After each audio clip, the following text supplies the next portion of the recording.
se první řadě velmi omlouváme tady s mojí manželkou, už manželkou,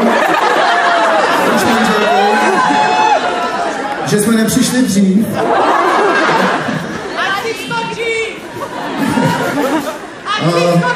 Vzhledem k tomu, že ani jeden moc neumíme zpívat, tak nevím, jestli to úplně bude vhodné.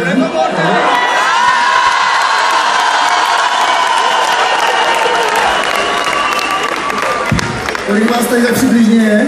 Ještě je tady druhá varianta, poněkud riskantnější, ale mohli bychom to zkusit, kdybyste chtěli, že by si zaplaval.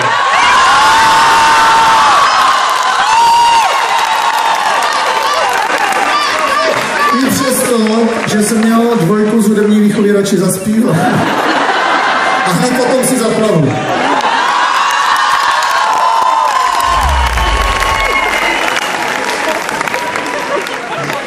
Tak se vysvěč.